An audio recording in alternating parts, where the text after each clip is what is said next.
বাবা রাতে বাড়ি ফিরেন অনেক দেরি করে। একদিন রাতে বাবা বাড়ি ফিরে আমার রুমে প্রবেশ করে। তারপরে বাবা আমার সাথে রাতের অন্ধকারে যা করল। বন্ধুরাই বিষয় জানতে হলে গল্পটি সম্পূর্ণ দেখুন। আমাদের ভিডিওটি ভালো লাগলে আমাদের চ্যানেলটি সাবস্ক্রাইব করুন। ভিডিওটি কেমন হলো কমেন্ট করে জানিয়ে দিন। চলুন বন্ধুরা আর কথা না বাড়িয়ে গল্প শুরু করি। আমার বাবা প্রায় রাতে বাড়ি ফেরেন না। এই নিয়ে মায়ের তেমন মাথা ব্যথা নেই। উনি দিব্যি রাঁধেন বাড়েন আমাদের খেতে দেন। কিন্তু নিজে না খেয়ে থাকেন। আমরা ঘুমাতে গেলে আম্মা চুপি চুপি কাঁদেন। হয়তো ভাবেন আমরা ঘুমিয়ে গেছি। কিন্তু আমরা জেগে থাকি। আমরা 4 ভাইবোন। আমি, তিতলি, বুবন আর তন্ময়। আমাদের 3 ভাইবোনের নামের আগে তো আছে শুধু বুবন বাদে। বুবন আমাদের ভাই। তবে আমাদের ভাই না। আব্বা একদিন একটা লাল সোয়েটারের সাথে ঢিলা হাফ প্যান্ট পরা 2 বছরের এক বাচ্চাকে নিয়ে বাড়ি ফিরলেন। ওর নাক দিয়ে টপ টপ করে পানি পড়ছিল। বাচ্চাটা সোয়েটারের হাতায় সেই পানি মুছছিল। আর হালকা ফোপাচ্ছিল। আম্মা ওকে কোলে নিয়েই চিৎকার করে উঠলেন, বাচ্চাটার তো গায়ে জ্বর। সেই থেকে বুবন আমাদের সাথে আছে। বুবনের বয়স এখন 8। বুবন এখন ক্লাস 2তে পড়ছে। আমি এবার ক্লাস 9-এ উঠেছি। এই বয়সে অনেকের নাকের নিচে গোফের রেখা দেখা দেয়। আমার সে সবের বালাই নেই। আমাকে অনায়াসে ক্লাস 6-7 বলে চালানো যায়। কিন্তু আমি জানি আমি বড় হয়ে যাচ্ছি। ব্যাপারটা খুব গোপন। কাউকে বলা যাবে না। আম্মা এখনও আমাকে গোসল করাতে চান, এটা আমার কাছে খুব অস্বস্তিকর ব্যাপার। ইচ্ছে করে আম্মার হাত খিমছে দিয়ে দৌড়ে পালাই। মাঝে মাঝে যখন আম্মা জোর করে গায়ে পানি ঢেলে দেন, আমি চোখ বুজে পাশের বাড়ির তনুকে অনুভব করি। যেন তনুই আমার গায়ে পানি ঢেলে দিচ্ছে। আমি জোরে নাক টেনে তনুর গায়ের গন্ধ নিতে চাই। আম্মা গালে ঠাস করে থাপ্পড় দিয়ে বলেন, কি করছো হারামজাদা? নাকে পানি ঢুইকা মরবি। আজ 3 দিন পরে আব্বা এসেছে। আব্বার বাম চোখটা বিশ্রীভাবে ফুলে আছে। আম্মা চুপচাপ আব্বার গায়ে রসুন তেল গরম করে ডলে দেন। চুপি চুপি চোখের পানি ফেলেন। আব্বা বিশ্রীভাবে আম্মাকে গালি দিয়ে বসেন, আহ ফ্যাচফ্যাচানির কি আছে? এইটা কি নতুন? পকেটে নগদ টাকা আছিল না। তাই অল্প ডলা খাইতে হইছে। এই নিয়ে এত মন খারাপের কি আছে? এরপরে আব্বার মন নরম হয়ে আসে। ভাত খাইছ? আম্মা চুপ থাকেন। আব্বা কখনো জিজ্ঞেস করেন না আমরা খেয়েছি কি না। বছরে অন্তত 1বার 2বার এমন ঘটবেই। আব্বা কাতরাতে কাতরাতে উঠে আম্মার মুখে ভাত তুলে দেন। আম্মা লাজুক কিশোরীর মতো হা করেন। দুজনের এই ভালোবাসাবাসী আমরা এত দেখেছি যে আমাদের কাছে এখন পানিভাত মনে হয়। আজ কয়েকদিন বৃষ্টি, আব্বা বাইরে বের হন না। আব্বা বাইরে না গেলে আমাদের সংসারে টানাটানি লেগে যায়। আব্বা আসলে কি করেন আমরা কেউই তেমন খোলাসা করে কিছু জানি না। আম্মাকে একবার জিজ্ঞেস করেছিলাম, উনি চিল্লায় উত্তর দিয়েছিলেন, 2 আঙুইল্লা পুলার সাহস কত? বাপে কি করে জানতে চায়? আব্বা কি করে এটা জানতে চাওয়ার মাঝে কি অন্যায় আছে আমি বুঝি না। রমজান মাস এসে গেছে। আব্বার ইনকাম আজকাল একদম কমে গেছে। একদিন আম্মা আমাদের সেহরিতে ডাকলেন না। সারাদিন না খেয়ে থাকার অভিজ্ঞতা আমাদের নেই। আম্মা বললেন, তোমরা তো রোজা আছো তাই না? আমার পুলা মায়ারা কত ভালা। সেদিন আব্বা সন্ধ্যায় ফিরে দেখলেন আম্মা ইফতারি বানাচ্ছেন না। স্বভাবমতো আম্মাকে একটু বকাঝকা করে বেরিয়ে গেলেন। আব্বার সাথে গেল বুবন। এই প্রথম আব্বা আমাদের কাউকে হাত ধরে নিয়ে বাইরে গেলেন।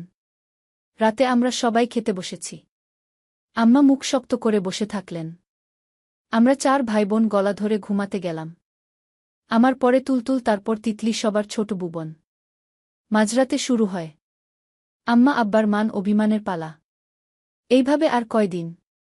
আমি তো বাচ্চাদের নিয়ে আর পারি না। বাচ্চাদের ঈদের কাপড় লাগব। বাজার তো কিচ্ছু নাই। আম্মা তার স্বভাবমতো কেঁদে ফেলেন।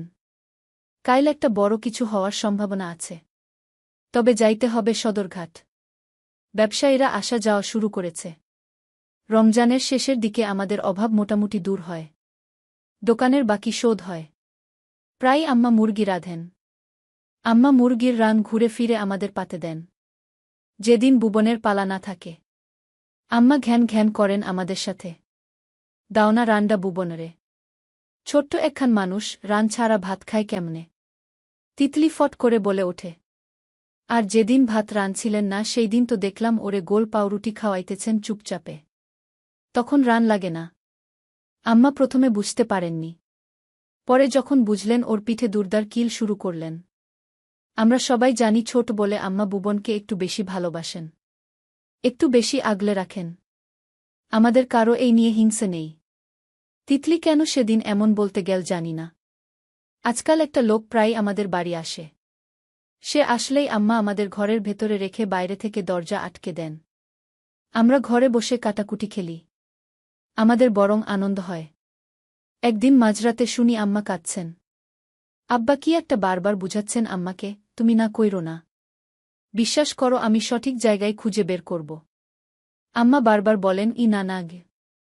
পরদিন আম্মা বুবনকে সাথে করে স্কুলে গেলেন আমাদের ভরসায় আর ছাড়লেন না। স্কুল শেষ করে একেবারে বাসায় এলেন। আমরা 3 ভাইবোন তখন ক্ষুধায় চোখে আধার দেখছি।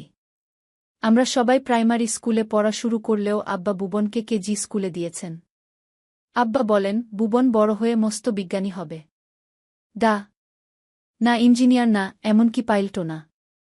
আব্বার এমন শখের আমি কোনো কারণ খুঁজে পাই না। টাকা না থাকলে আমাদের খাওয়ায় টান পড়ে এটা ঠিক।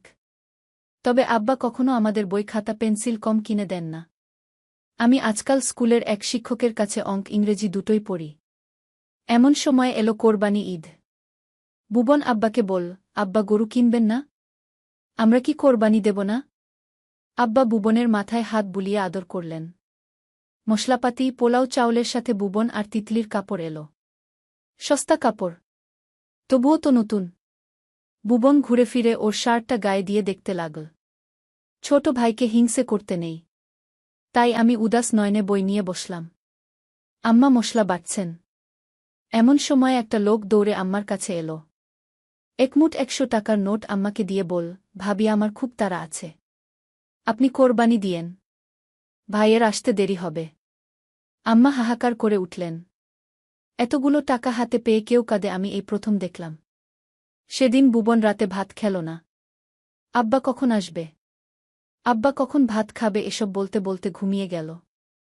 আব্বা ফিরলেন 1 মাস পরে। আব্বার পাঠানো সেই টাকা দিয়ে কোরবানি না দিয়ে টাকাটা আম্মা আব্বার পেছনে খরচ করেছেন বলে আব্বা খুব রাগারাগি করলেন। বুবন এত শুকিয়ে গেছে বলে রাগারাগি করলেন।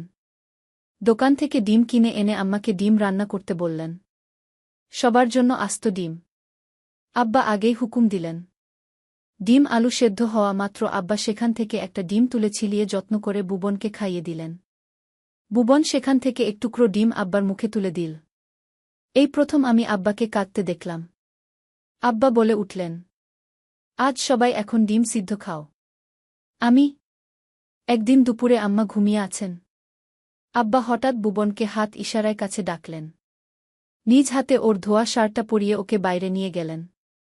আম্মা ঘুম ভেঙে বুবনকে না দেখে চিৎকার করে কাঁদতে লাগলেন। আব্বা ফিরলেন সন্ধ্যার পরে কিন্তু একা। বুবন সাথে নেই। আম্মা দৌড়ে গিয়ে আব্বাকে এলোপাথারি কিল ঘুষি মারতে মারতে জ্ঞান হারালেন। এমন কাণ্ড আমরা কখনো দেখিনি। ভয়ে আমরা 3 ভাইবোন ও কাঁদতে লাগলাম। আম্মার জ্ঞান ফিরল মাঝরাতে। আমরা সবাই আম্মাকে ঘিরে বসে আছি। আব্বা ঘরে নেই। আম্মা বিছানা থেকে উঠে বসে আবার জিজ্ঞেস করলেন বুবন আসে নাই। আমরা না বললাম। বুবন নেই এটা আমাদের 3 ভাইবোনের মেনে নিতে কষ্ট হচ্ছিল। আম্মাকে কি করে সান্ত্বনা দেব? আমরা কেউই ভালো বুঝি না। আম্মার প্রতিটা রাত কাটে বুবনের জন্য হাহাকার করে। আম্মা আজকাল একদম খাওয়া দাওয়া ছেড়ে দিয়েছেন। আব্বা ভাতের লোকমা পাকিয়ে মুখে তুলে দিতে চাইলে উনি বটিদা এনে নিজের গলায় চেপে ধরেন। আমরা ভয়ে চিৎকার করে কান্না শুরু করি। আব্বা বাইরে বের হয়ে যান। আব্বা ডুব দিয়েছেন। বাড়ি ফিরছেন না প্রায় 1 মাস হয়ে গেছে। একদিন রাতে আমাদের বাসায় পুলিশ এলো।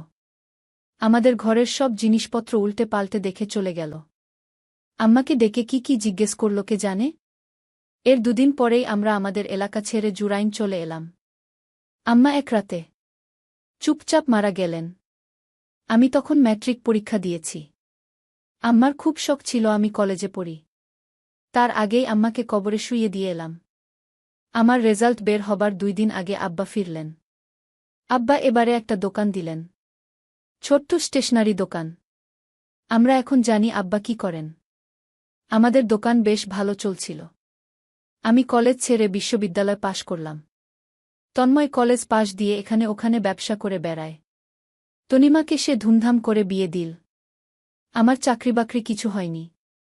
আব্বার দোকানে বসছি আজকাল। এই সময়ে সদ্য গোফের রেখা ওঠা এক তরুণ আমার দোকানের সামনে এসে দাঁড়াল। সাথে এক বয়স্ক ভদ্রলোক। সে আব্বাকে খুঁজছে। আমি কি ভেবে জিজ্ঞেস করলাম, উনাকে কিভাবে চেনেন?